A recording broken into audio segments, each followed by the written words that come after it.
उन्हामुळे त्यांची जी साईज आहे ही कमी राहणार आहे, पण हरकत नाही, कोस त्या चांगल्या प्रकारे करणार आहे, कारण की ऊन जसं पडत आहे ना तसं त्या आळ्यांना प्रॉब्लेम असतो. आणि आपण हे जे शेड आहे हे कोणत्या स्कीम मध्ये उभा करू शकतो, याला पण स्कीम आहे. याला जवळपास 4.5 ते 5.5 लाख रुपये सरकार अनुदान देतं. पूर्वेकडनं असं असं शेडचं स्ट्रक्चर ठेवलंय, पूर्व पश्चिम आपलं शेडचं स्ट्रक्चर असं आहे. कोणी कोणी असं ठेवलं तरी चालतं, फक्त आपलं काळजी अशी घेणं गरजेची की शेडमध्ये जास्त ऊन नाही आलं पाहिजे. ते ऊन आल्यानंतर आपल्या रॅकवरती जर आळ्या असल्या तर त्या आळ्यावरती ऊन गेल्यानंतर तो थोडा आपल्याला प्रॉब्लेम होऊ शकतो. आपलं जे शेड आहे ना हे पूर्णपणे भिंती वगैरे किंवा फर्मे वगैरे याला आपण पूर्णपणे ते लावलेलं नाहीये.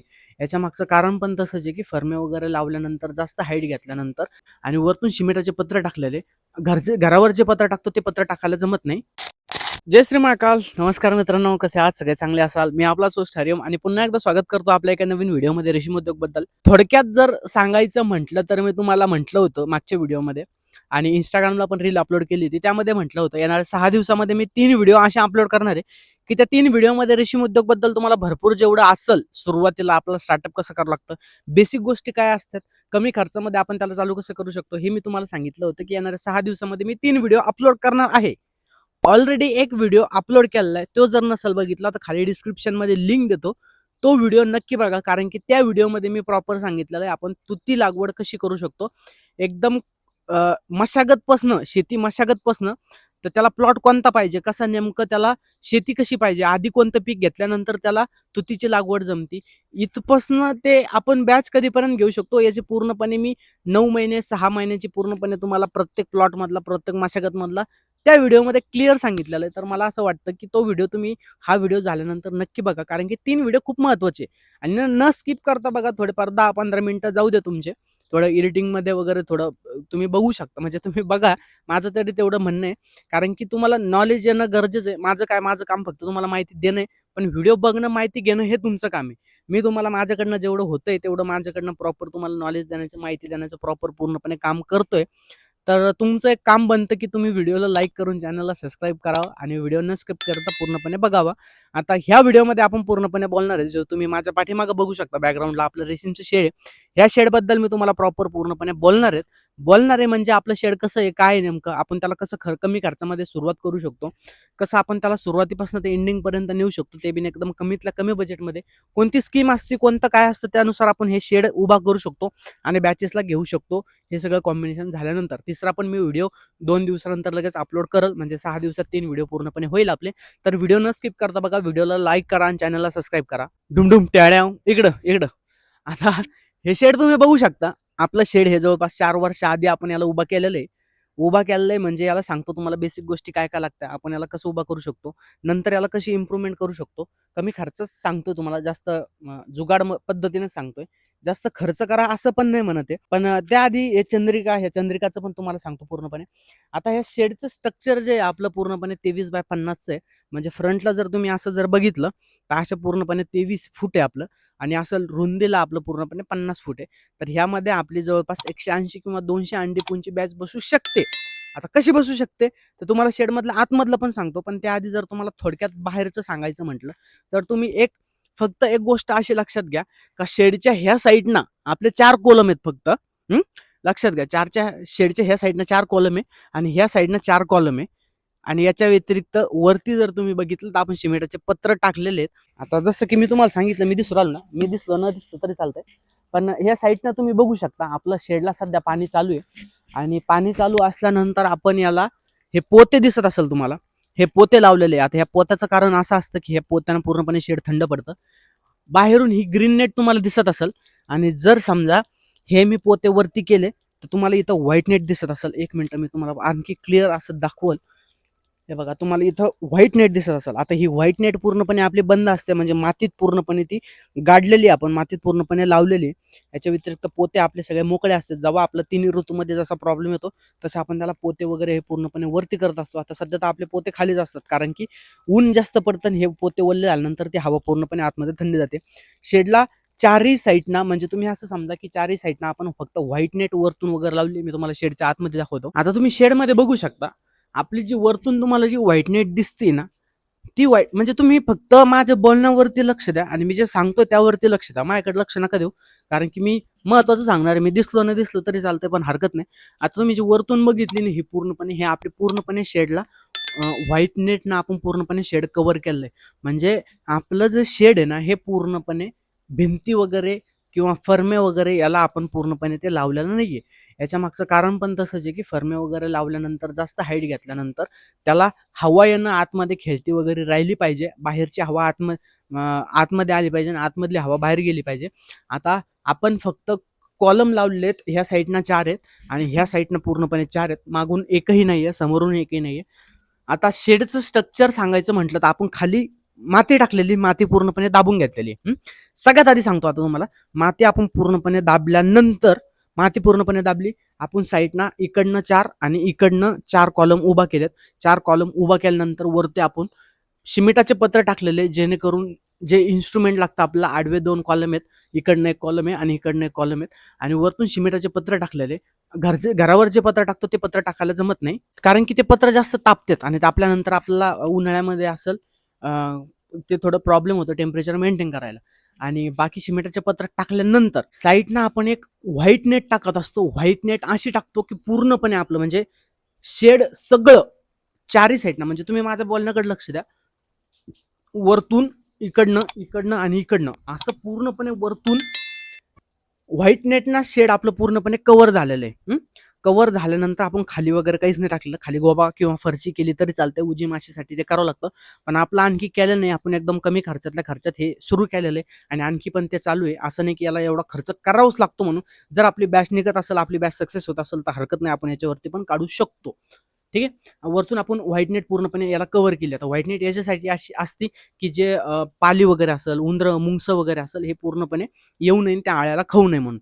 आता हे झाल्यानंतर आपण पोत्याचं सांगितलं मी तुम्हाला आणि पूर्णपणे आपण चारही साईडना शेडच्या बाहेरून ग्रीन नेट लावलेली आहे. ग्रीन नेट हे पण गरजेचे असते उन्हामुळं, कारण की ऊन हे असं लावल्यानंतर हे ऊन शेडमध्ये येऊ नये. आपली जी शेडची दिशा आहे ही पूर्णपणे पूर्वेला सूर्य उगल्यानंतर आपण पूर्वेकडून दरवाजा आहे आणि पश्चिमलाच मावळतो ना सूर्य. पश्चिमला सूर्य मावळल्यानंतर आपल्या इकडनं म्हणजे आपण पूर्वेकडनं असं शेडचं स्ट्रक्चर ठेवलंय. पूर्व पश्चिम आपलं शेडचं स्ट्रक्चर असं आहे. कोणी असं ठेवलं तरी चालतं. फक्त आपलं काळजी अशी घेणं गरजेची की शेडमध्ये जास्त ऊन नाही आलं पाहिजे. ते ऊन आल्यानंतर आपल्या रॅकवरती जर आळ्या असल्या तर त्या आळ्यावरती ऊन गेल्यानंतर तो थोडा आपल्याला प्रॉब्लेम होऊ शकतो. याच्या व्यतिरिक्त आता मी तुम्हाला थोडक्यात ह्या रॅकबद्दल बोलतो की आपण रॅक किती फुटाचे, कशा सिच्युएशनला कसे ठेवलेले आहेत म्हणून आणि ते कशा प्रकारे विणलेले आहे. आता ह्या रॅकबद्दल जर सांगायचं म्हटलं तर रॅक आपल्याला शेडमध्ये अशी ठेवावं लागते जेणेकरून आपण चारही साईडनं त्या रॅकबद्दल फिरू शकतो. म्हणजे आपण शेडचं मी तुम्हाला सांगितलं, आता रॅक आपण अशा प्रकारे ठेवले का तुम्ही जर बघितलं असाल माझ्या पाठीमागं, आपण ह्या रॅकनं ह्या लाईननं पण पूर्णपणे जाऊ शकतो आणि शेडला पूर्णपणे आपण जे की रॅकला पूर्णपणे आपण चारही साईडनं आपण हे करतो, म्हणजे फिरू शकतो, कारण की आपला पाला टाकायला काही प्रॉब्लेम होत नाही. आता रॅक जर तुम्ही बघितलेत हे पूर्णपणे लोखंडी, आपण याला आणखी पण कलर मारलेला नाहीये. कलर मारलेला नाही त्याच्यामध्ये थोडं गंजा टाईप झालेलं आहे, पण हरकत नाही, आपण त्याला आणखी पण कलर मारलेला नाही. कलर मारायचा आपल्याला आणि आपला खाली पण फरची टाकायची. जसं आपलं घराचं काम चालू आहे ते झाल्यानंतर आपण याला फरची पण टाकणार आहे. ह्यानंतर आता हे विणलेलं आहे आतमध्ये. आता हे विणलेलं आहे म्हणल्यानंतर तुम्ही बघू शकता म्हणजे खालीवर थोडं होतंय, बरोबर. आता याचं जर मी तुम्हाला थोडक्यात सांगतो, तुम्ही जर रेशीमच्या मार्केटला गेले, जालन्याला असेल किंवा बीडला असेल, आता ह्यामध्ये जर तुम्ही जर गेले आणि त्यांना म्हटलं की आम्ही नवीन शेड उभा करतोय, आम्हाला त्याच्यासाठी काही जे साहित्य लागतं ते हवंय, तर ते तुम्हाला रेशीमचे मार्केटवाले पूर्णपणे एक लिस्ट देतात. त्या लिस्टमध्ये सगळ्या गोष्टी असतात. रेडीमेड पोते पण भेटतात, ग्रीन नेट असेल, व्हाईट नेट असेल, जे विणले आपण हे धागे पण असतात त्यामध्ये. त्यानंतर बाकीच्या गोष्टी, औषध वगैरे झाले, हे पूर्णपणे त्यामध्ये असतात.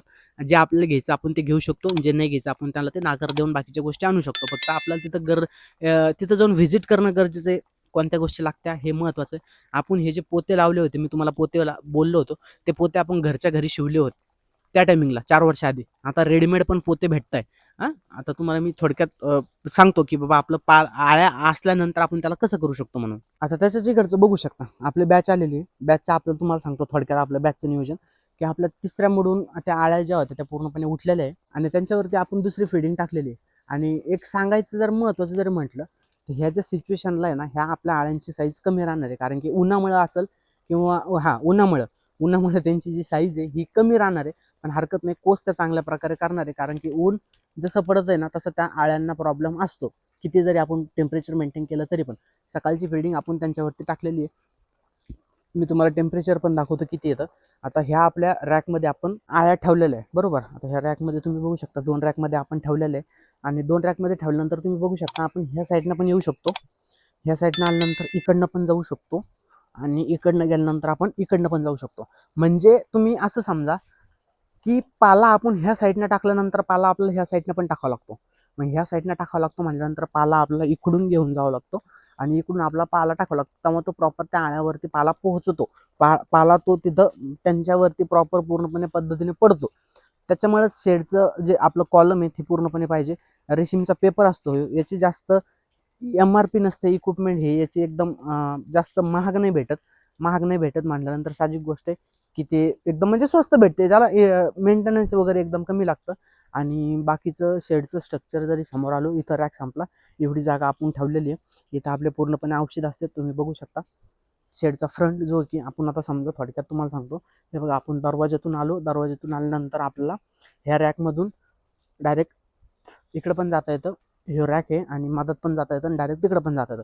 पाला आणल्यानंतर आपण डायरेक्ट ह्या स्पेसमध्ये टाकत असतो. थप्पट टाकल्यानंतर आता सध्या ऊन होतं, त्याच्यामुळे आपण याच्यावरती थोडं थोडं नॉर्मल पाणी टाकलं होतं, कारण की खालून जी येणारी भाप आहे गरम, ही पूर्णपणे थंड राहील म्हणून. आणि याच्यावरती थप्पट टाकल्यानंतर मग पाला टाकणार आणि मग पूर्णपणे टाकणार. टेम्परेचर जरी म्हटलं तर तुम्ही बघू शकता 30 डिग्री सेल्सिअस आहे, 11 वाजलेले आणि असं पूर्णपणे आपण टेम्परेचर मेंटेन करतो. आणि सिमेंटाच्या पत्राचं वरती तुम्ही बघू शकता अशा प्रकारे आपलं पूर्णपणे पत्र आहे. शेडचं म्हटलं तुम्हाला एकदम इझी आहे, फक्त आपण थोडंफार डोकं लावलं ना तर ते पूर्णपणे होऊन जातं. आणि आणखी एक मेन मुद्दा जर म्हटलं तर आपण हे समजा औषध वगैरे जे आळ्यावरती टाकत असतो, हे नेमकं औषध कशासाठी असतं, काय असतं, याचं मी तुम्हाला ना सेपरेट एक व्हिडिओ बनवून टाकन बरं, कारण की हा व्हिडिओ खूप लांब होतोय ना. त्याच्यामुळे आपण जेवढं औषध वगैरे हे कशासाठी असतं, काय यूज होतं, याचा पूर्णपणे एक तुम्हाला सेपरेट व्हिडिओ बनवून टाकाल, म्हणजे तुम्हाला ते पूर्णपणे क्लिअर होईल. आणि आपण हे जे शेड आहे कोणत्या स्कीम मध्ये उभा करू शकतो, याला पण स्कीम आहे. याला जवळपास 4.5 ते 5.5 लाख रुपये सरकार अनुदान देतं. पण गरजेचं आहे की आपल्याला जेवढी इन्व्हेस्टमेंट आहे ही सुरुवातीला आपल्याला खिशामधून लावावं लागते. हे जे तुम्हाला मी आतापर्यंत सगळी माहिती सांगितली, हे 4 लाखाच्या आतमध्ये पूर्णपणे बसतं. जर तुम्ही आणखी जर काहीतरी जुगाड केला त्यामध्ये, तर ते आणखी कमीमध्ये बसू शकतं. प्रत्येक शेतकऱ्याचा वेगवेगळा माइंडसेट असतो. प्रत्येक शेतकरी हा रेशीमचं वेगवेगळं शेड त्याच्या पद्धतीने तो सजवत असतो. प्रत्येकाचं डोकं वेगवेगळं चालतं. गरजेचं नाही की तुम्ही पण असंच करा म्हणून. तुम्ही पण ह्यामध्ये जर थोडं डोकं लावलं, म्हणजे एक तुम्ही गोष्ट लक्षात घ्या, जेव्हा आपण कोणत्या गोष्टीला सुरुवात करतो ना, तेव्हा ती गोष्ट आपल्याला समजती आणि समजल्यानंतर आपण त्यामध्ये काही इम्प्रूव्हमेंट आपण वगैरे त्यामध्ये करू शकतो, बरोबर. पण ती गोष्ट सुरुवात करणं हे आधी मेन गरजेचं आहे आणि ती तुम्ही करायला पाहिजे. माझं तरी असं वैयक्तिक म्हणणं आहे. एवढी इन्व्हेस्टमेंट केल्यानंतर याच्या व्यतिरिक्त इन्व्हेस्टमेंट करायची गरज नाहीये. प्रत्येक बॅचला एवढा खर्च लागत नाही.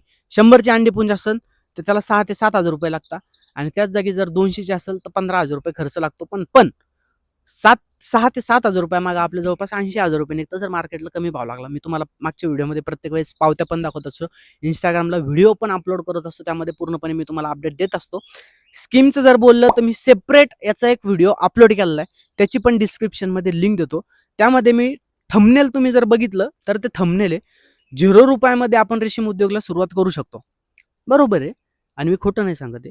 तो तुम्ही व्हिडिओ बघा, त्यामध्ये स्कीमचं मी टोटल इन्फॉर्मेशन दिली. 10 मिनिटाचा तो व्हिडिओ आहे. ह्या व्हिडिओमध्ये सांगायला हा व्हिडिओ खूप लांब होतो आणि ते तुम्हाला समजणार नाही. तर तो व्हिडिओ तुम्ही नक्की बघा. थोडंफार टाइम द्या तुम्ही. टाइम देणं गरजेचं आहे. कोणतीच गोष्ट आयत्या ताटावर बसल्यावर भेटत नाही. थोडंफार आपला मेहनत घेऊन शिजवून ते खाणं, तेव्हा ते पचन होत असतं. तर तो व्हिडिओ बघा. त्यामध्ये मी टोटल सांगितलेलं आहे. तुतीचं अनुदान कसं भेटतं, आपल्याला हप्ते कसे पडतात, रेशीमच्या शेडला कसं अप्लाय करावं लागतं, कुठं अप्लाय करावं लागतं, त्याचं मी सेपरेट डिटेल त्या व्हिडिओमध्ये सांगितलेलं आहे. आता थोडं मी मागच्या व्हिडिओमध्ये तुम्हाला सांगतो. मागच्या व्हिडिओमध्ये मला थोडंफार कमेंट आल्या, त्याचं मी सोल्युशन तुम्हाला सांगतो. एका जणाची कमेंट अशी होती की तुतीचं रोप लावा की आपण काड्या लावा, प्लीज रिप्लाय करा. आता एक गोष्ट तुम्ही लक्षात घ्या, तुतीचं रोप लावलं तर ते 3 महिन्यानंतर त्याचा पाला असा होणार की तेव्हा आपण आळ्यांना टाकू शकतो. काडी जर लावली तर 6 महिने लागतात. पण माझं पर्सनल एक रिकमेंडेड आहे, जर तुमचं लईच तंगी असेल तर तुम्ही काड्या लावा. आणि जर तुम्ही जर समजा 20, 30, 35 हजार रुपये जर खर्च करायला तयार असाल रेशीमच्या रोपसाठी सध्या तरी, तर तुम्ही रोप करायला पाहिजे. कारण की रोप लावल्यानंतर 3 महिने लागतात त्याला पहिली बॅच घ्यायला आणि तुमचं 15 दिवसामध्ये शेड एवढं मी जेवढं सांगितलं तेवढं पूर्णपणे उभं राहतं. आणि जर तुम्ही आता 30-35 हजार रुपये जर करून एक 4,000 जर झाडं 1 एकरमध्ये लागवड केली, तर तुम्ही 3 महिन्यानंतर आबादाना तुम्ही शेड उभा करू शकता, जर तुमच्याकडे तेवढं जर असेल तर. पण माझं रिकमेंडेड असं आहे की तुम्ही काड्या पण लावू शकता आणि रोप पण लावू शकता. आपापल्या पर्सनल गोष्टीनुसार असतं. कोणाला जास्त गडबड असते, कोणाला घाई असते. त्यामुळे त्याच्या हिशोबानं तुम्ही बघू शकता काडी लावायची की रोप लावायचं म्हणून. त्यानंतर दुसरी कमेंट होती, ऊसाच्या रानामध्ये आपण तुती लागवड करू शकतो का? हा, करू शकतो. बिंदास करू शकतो. कारण की ऊसाचं रान म्हणजे आपण ऊसाला जास्त फवारणी वगैरे करत नाही आणि मशागत वगैरे चांगली असते, तर ऊसाच्या रानामध्ये आपण त्याला करू शकतो. भरपूर जणांचं असं पण म्हणणं होतं की आपण कांदा लावल्यानंतर त्याच्यात पण करू शकतो. पण शेतीची थोडी मशागत करणं गरजेचं आहे. नांगर असेल, रोटा असेल, हे पूर्णपणे आपण करू शकतो. आणि आपण बेड टाईप पण बेड करून पण हे तुतीचं रोप किंवा तुतीच्या काड्या आपण त्यावरती लावू शकतो. हरकत नाही. पण त्याला प्रॉपर पाणी भेटणं गरजेचं आहे. ठिबक आथरणं पण गरजेचं आहे. पाणी भेटल्यानंतर झाड तुमचं कसंही असलं तरी ते वाढतं, पण पाणी त्याला मोजकं लागतं आणि गरजेचं असतं टाइम टू टाइम त्याला भेटणं म्हणून. बाकी जर तुम्हाला व्हिडिओ आवडला असेल तर व्हिडिओ लाईक करा, चॅनल नवीन असेल तर सबस्क्राईब करा. तर आणखी तुम्हाला जर ह्या व्हिडिओमध्ये काही कमेंट असेल तर मला सांगा. त्याचा आपण एक सेपरेट व्हिडिओ बनवू किंवा दुसऱ्याच व्हिडिओमध्ये आपण त्याचं पूर्णपणे एक्सप्लेनेशन देऊ. नंतरचा व्हिडिओ मी असा अपलोड करणार आहे की तुती लागवड आणि आपलं शेड हे दोघं मिळून आपण पहिली बॅच कशी घेऊ शकतो, त्याला खर्च वगैरे कसे आणू शकतो, कसं ठेवू शकतो, त्याला कसं मेंटेन ठेवावं लागतं सुरुवातीला वगैरे, हे पूर्णपणे मी दुसऱ्या व्हिडिओमध्ये बोलणार आहे. पण जर तुमची काही कमेंट असेल आणखी तर मला तुम्ही बिंदास कमेंट करू शकता. जर मला वाटलं की हा खरंच ही चांगली कमेंट आहे आपण त्याच्यावरती एक सेपरेट व्हिडिओ बनवायला पाहिजे डिटेल, तर मी त्याच्यावरती तुम्हाला बनवून देऊ शकतो. पण गरजेचं आहे तुम्ही मला रिस्पॉन्स करणं, तुम्ही मला कमेंट करणं म्हणून. तर व्हिडिओ आवडला असेल तर लाईक करा, चॅनलला नवीन असेल तर सबस्क्राईब करा. तर भेटूया पुन्हा एकदा नवीन व्हिडिओमध्ये रेशीम उद्योगबद्दलच. तोपर्यंत काळजी घ्या, टाटा बाय बाय. आणि हा, खरंच खूप खूप धन्यवाद तुम्ही हा शेवटपर्यंत व्हिडिओ बघितल्यानंतर.